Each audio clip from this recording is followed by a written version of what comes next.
여러분 안녕하십니까? 위클리 정치 분석 시작하겠습니다. 스픽스 TV 전기현 대표 전화 연결합니다. 안녕하세요, 대표님. 안녕하십니까. 네, 이재명 대통령이 유럽 순방 중에 어제 X에 글을 올렸습니다. 순방 중에 굳이 이런 글을 올린 이유가 뭐라고 보십니까? 대통령이 이제 지금 현재 한국 정치, 특히 집권 여당에서 이루어지고 있는 여러 상황들에 대해서 우리가 왜 정치를 하는지, 또 집권 여당의 역할이 무엇인지, 그리고 집권 여당에서 실제로 정치인으로 활동하고 있는 사람들은 지금 현재 이 시국을 어떻게 바라보며 어떻게 풀어나가야 할지에 대해서 솔직한 대통령의 마음을 잘 담아낸 글이다, 이렇게 저는 봤고요. 네, 역시 이재명 대통령은 해외에 있을 때나 뭐 국내에서나 이제 뭐 이 문제를 그냥 제쳐놓고 9박 10일 동안의 해외 순방, 내가 해외 일정만 하면 된다, 이렇게 생각을 할 수 없는 그런 엄중한 국내 정치 상황을 그대로 인식한, 그리고 거기에 따르는 대통령의 솔직한 자기 표현이었다라고 저는 평가하고 있습니다. 네. 그 내용을 보니까 중요한 사항들이 많은 것 같습니다. 의미심장하기도 하고요. 내용을 좀 설명을 해주시죠. 저는 이제 몇 차례 대통령의 글을 읽어보면서, 야, 이렇게 잘 정리되어 있는 정치에 대한 현실적인 판단과 근거와 분석이 있겠느냐라는 생각이 들었고요. 무엇보다도 네, 지금 집권 여당 내에서 전당대회를 앞두고 일어나고 있는 정청래 대표의 지방선거 결과에 대한 인식, 또 여기에 대한 여러 가지 비판이 매우 혼란스럽게 이루어진다. 뭐 저희들은 혼란스럽지 않고 당연한 비판과 성찰, 그리고 거기에 따르는 해법이 있어야 한다고 보지만, 당사자로서는 최선을 다했는데 이런 결과에 대해서 이렇게 많이 비판할 수 있느냐, 정청 대표는 그런 생각을 하는 것 같습니다. 거기에 대통령은 우리가 왜 정치를 했는지, 지금 현재 이 문제를 어떻게 바라봐야 하는지를 이론적으로 또 현실적으로, 그리고 이상과 현실의 조화를 이루기 위해서 집권 여당으로서 어떤 역할을 해야 하는지를 잘 정리했다라고 저는 이제 보고 있고요. 이 글은 물론 관찰자의 위치에서 보면, 아, 이게 각기 의견이 다르구나, 예를 들어 이재명 대통령의 생각과 정청래 대표의 판단이 다를 수 있겠구나라고 하지만, 실제 대통령의 이 글은 관찰자나 관중이 아닌 당사자 또는 선수, 제가 뭐 자주 쓰는 단어인데, 플레이어로서 정치인이 지금 현재 정치를 어떻게 바라봐야 하는지에 대한 뭐 일종의 대통령의 철학, 생각, 원칙, 방향, 현실 인식이 모두 담겨 있다고 봅니다. 자, 그러면 제가 이제 거꾸로 이렇게 말씀을 좀 드려보겠습니다. 우리가 왜 정치를 합니까? 우리가 왜 네, 정치를 합니까라고 물어봤으면, 자, 관중은 바라보는 사람이 뭐 바깥에서 운동장에서 뛰고 있는 선수들이 뭐 어떤 의도로 왜 하는지, 뭐 경기 결국 이기면 되는 것이지라고 이렇게 생각할 수 있지 않습니까? 경기는 그 자체로 이기는 것이 매우 중요하죠. 그러나 운동선수가 경기라는 궁극적인 목적은 내가 자신의 체력이 이렇게 강하다는 것을 세상에 뽐내거나, 아니면 단순히 그 경기에서 이기는 것만이 목적이니까 그 이기는 걸 보여주려고 하는 것이냐, 라는 것을 좀 뛰어넘어 보면, 내가 이렇게 열심히 운동을 해서 경기에서 이기면 결국 그것을 바라보는 관중들이 정말로 만족할 거 아니냐라고 우리가 상식적으로 생각할 수 있지 않습니까? 그러면 네, 정치라는 것도 그런 관점에서 봤을 때 왜 우리가 정치를 하느냐라고 질문을 던지면, 결국 공의를 위해서, 공익을 위해서, 대의를 위해서, 국민을 위해서, 국가를 위해서, 인류를 위해서 한다는 그 생각을 가지고, 거기에 현재 상황에서 내가 어떤 일을 할 것이냐라고 이렇게 질문을 던져보면 왜 정치를 하는지. 그런데 현실적으로 현장에 나가서 정치인들 보면 뒷돈 주고 공천받아서 매간매직하는 자도 있고, 또 어떤 사람은 권력을 마치 내가 사적으로 편취해도 되는 것으로 착각해서 권한을 가지는 순간부터 모든 거 다 제쳐놓고 국민 앞에서는 완전히 거짓말 같은 헛소리나 하고 드러나 마나 하는 이야기만 하고, 실제로 뒤로 숨어서는 수없이 많은 정말로 이권 가르떼를 형성하고 자신의 이익만을 위해서 자신의 정당과 또는 정치를 팔아먹는 자도 얼마나 많이 있습니까? 그것이 네, 현실적으로 매우 유용하다. 그래서 정치하는 것이지. 영남에서 저희들이 취재하면서 수도 없이 보도를 했지만, 매간매직 건건 선거, 관건 선거, 그것도 모자라서 업자들한테 정말로 그 공사 입찰 또는 낙찰을 받게 하고 뒷돈을 뭐 5%에서 20% 받는 이런 이야기 하지 않습니까? 그것도 네, 어쨌든 우리가 현장에서 관찰하는 정치이기도 하죠. 그런데 네, 중요한 것은 궁극적으로 정치를 왜 하느냐라고 했을 때 막스 베버의 이야기를 인용했지만, 어쨌든 사익보다는 결국 대의를 위한 열정을 가지고 하는 것이다. 그리고 신념윤리보다는 책임윤리가 필요하다. 야당일 네. 때는 신념윤리가 필요하죠. 자신의 주장이 명확해야 하죠. 그리고 그것이 오히려 선명해 보일지도 있죠. 그러나 집권 여당이 되고 나면 그 신념윤리라는 것을 기본적으로 깔고 있지만 당연히 책임윤리. 왜냐하면 대한민국 국민을 위한 대통령이 됐고 대한민국 국민을 위한 집권 여당이 됐는데 야 우리 찍어준 사람만 국민이야. 너희들 찍지 않은 놈은 다 그냥 망하든 안 망하든 관계없다. 이렇게 정치를 할 수 없는 것 아닙니까? 네. 색깔은 분명해 보이지만 결국 중요한 것은 책임윤리라는 것은 우리가 선출되어서 대한민국을 어떻게 바꾸겠다고 약속하고 우리 지지자한테 표를 받았지. 야 당신들 나를 지지해주면 다른 놈 다 배제하고 찍어준 너희들만을 위해서 내가 정치를 하겠다고 한 적이 없지 않습니까? 네. 그러면 당연히 집권을 하고 난 뒤에 어떻게 해야 되느냐. 우리가 가지는 가치 지향 진보다 민주다.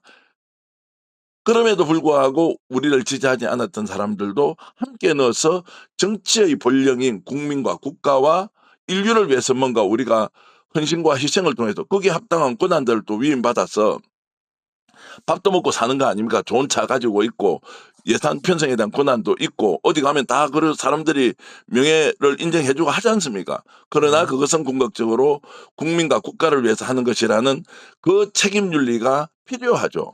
그럼 대통령이 이제 그것을 지적을 한 것이고 그리고 김대중 대통령이라고 오늘 표현도 하지 않았어요. 김대중 네. 선생이라고 했습니다. 김대중 선생을 이렇게 이재명 대통령이 전임 대통령임에도 불구하고 김대중 선생이라고 호칭한 건 뭡니까? 이분은 사상가이자 역사가이자 정치가이자 우리 대한민국의 민주주의를 탄생시켰던 정말로 역사적 인물로 인식하고 그분도 정말로 서생적 문제의식과 상인의 현실 감각을 가지고 정치를 해야 한다. 국민보다 반발짝만 앞서가야 된다. 라고 하는 매우 현실과 이상의 조화에 대한 문구를 대통령이 이야기를 하고 있지 않습니까? 여기에 네. 대해서 누가 이의 제기를 합니까? 그러면 지금 현재 민주당이 지금 지방선거를 통해서 국민들로부터 받은 평가, 그것은 민주당 지지자들이 찍어주지 않았다는 문제가 아니라 어쨌든 지금 현재 이렇게 국정 운영을 잘하고 있는 이재명 정부에 대해서 엄중하게 경고를 했다는 것이 명확하지 않습니까? 어떻게 이게 경고가 아니고 우리가 다 이겼다. 14개 그러면 16개 중에서 이제 4개 빼고 다 이겼으니까 12개 이겼으니까 승리다. 이렇게 이야기하는 것이 이게 무슨 공적 정치냐라고 하는 질문을 던지면 정말로 관점에 따라서 이게 다르다라고 할 수 있냐고요. 당연히 말도 안 되는 선거 결과에 참혹한 심정으로 내가 다 책임을 져야 됩니다. 내가 잘못했습니다. 그러나 지금부터 우리가 어떻게 나가겠습니까? 라고 질문을 던져야 하는데 그런 것들이 당내에서 정말로 전체적으로 종합해 봤을 때 그런 방향으로 나가고 있지 않은 것에 대해서 민주당의 1호 당원이 누굽니까? 이재명 대통령 아닙니까? 대통령이 나와서 우리 정치 지금 왜 이렇게 합니까? 아니 지금 현재 우리가 정치를 하고 있는 것이 잘못됐다는 지적이 아니라 우리는 근본적으로 왜 정치를 하고 있습니까? 라고 저는 질문을 던지는 대통령의 정말로 통렬한 국민 호소다 이렇게 저는 바라보고 해석을 하고 있습니다. 네. 저는 거기서 신념의 언어와 책임의 언어라는 용어가 특히 눈에 띄던데, 그 부분에 대해서 지금 현재 일어난 당내 분란, 갈등을 이론적으로 정리하자면 딱 그거 아닙니까? 신념의 언어이냐, 책임의 언어이냐. 제가 더 솔직히 말씀드리겠습니다. 지금 네. 신념의 언어라고 이야기하는 사람은 신념 제대로 있습니까? 알 수 없죠. 예. 제가 그것이 더 근본적인 질문이에요. 네. 신념이든 책임이든 신념을 가졌다고 하는 그 사람이 내뱉는 얘기가 진짜 신념지향적으로 있냐는 것에 대한 통렬한 저는 비판을 하고 싶고요. 네. 두 번째 현실이라는 것은 당연히 국민의 복리, 민주당은 더 많은 압도적인 승리, 그것은 득표율로 나올 것이고 의석수로 나올 거 아닙니까? 그 두 가지가 정말로 돼야 하는데 이것이 신념이라는 것과 현실이라는 것이 정말로 이게 구분이 되는 것이냐. 그리고 신념이라고 외치는 자는 진짜 이재명 대통령한 그 신념 가지고 있습니까? 저는 그렇지 않다고 보는 거예요. 그래서 ABC론이라고 하는 그것은 네. 이론적으로 우리가 그 분석 틀에서 자 A라는 집단은 신념체계, B라는 집단은 신념과 이익체계의 중간, C는 이익밖에 없다라고 하는 것은 우리가 정치를 매우 단순화시켜서 이해를 할 때는 필요할 겁니다. 이해가 잘 되지 않습니까? 그런데 지금 현재 우리가 지금 하고 있는 현실과 이상의 조화라고 하는 이 문제는 민주당이 집권 여당으로서 야당으로서 선명성을 가지고 집권 여당을 향해서 우리의 수권 능력을 보여주고 그들이 지금 저지르고 있는 국힘 계열의 집권당이 정말로 국가를 도륙시키고 있다라고 할 때 필요한 것은 정말로 신념에 대한 언어. 왜 우리가 민주주의를 하며 독재, 검찰 독재, 윤석열의 그 국정농단을 어떻게 우리가 심판할 것이냐 할 때는 분명한 언어가 필요하죠. 그런데 네. 지금은 집권 여당이 돼 있습니다.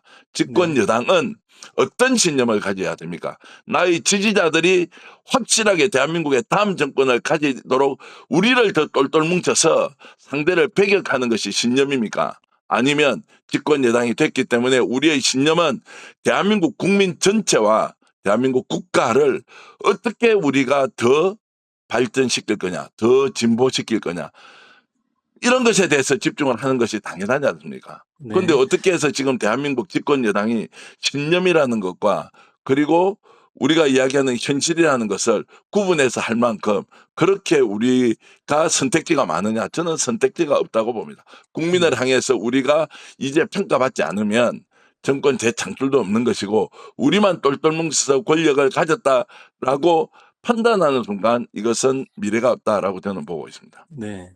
이번 글은 집권 여당이 정치를 어떻게 해야 되는가에 대한 나름 아주 잘 정리된 글이라고 저는 이제 느꼈는데요. 여기에 대해서 이 정청래 대표가 자기 나름의 여당론을 논리적으로 좀 이렇게 풀어낸다면 지금의 갈등이 조금 한 차원 높은 논쟁으로 갈 수 있지 않을까요? 그래서 지금 우리가 본질적으로 이 문제를 어떻게 이제 볼 것이냐. 이재명 대통령 오는 X글에서 정치란 무엇인가? 집권 여당의 역할은 어떻게 해야 되느냐. 지금 대한민국이 처해져 있는 상황에서 그러면 우리는 어떤 중요한 우선순위의 이슈 또는 아젠다를 가지고 우리가 뚫고 나갈 것이냐 뭐 이런 거지 않습니까? 저는 논쟁 제대로 할 수 있는 계기 됐다고 생각합니다. 그렇죠. 네. 정청래 지금 대표가 이야기하는 거 나는 최선을 다했다. 그런데 결과가 이런 것을 나는 승리라고 평가하는데 당신들은 이것을 패배라고 이야기하니까 우리 제대로 논쟁해보고 이번 지방선거에서 국민들 앞에서 정말로 집권 여당답게 당원들의 투표를 통해서 나는 뭐 여기에 대해서 평가받겠다 이렇게 갈 수 있다고 생각합니다. 네. 뭐 저는 뭐 전혀 그 내용에 동의를 하지 않지만 그렇게 주장할 수 있지 않습니까? 네네. 그럼 그렇게 해야 하는데 대통령이 이런 글이나 발언을 가지고 어떻게 얘기를, 야, 대통령이 지금 전당대에 개입한다. 대통령이 지금 허구한 날 외국에 나가가지고 국내 정치에 신경 쓸 여가가 있나. 이런 방식으로 이야기를 하지 않습니까? 네. 그러면 좋다. 공개적으로 토론하고 논쟁하자. 그렇게 해라. 그러면 이번에 전당대회가 이제 정청래와 이재명의 싸움이다. 뭐 그렇게 그래 끌고 갔어. 야, 이재명 알고 보니까 지금은 정치 저렇게 하지만 원래 그런 사람 아니다.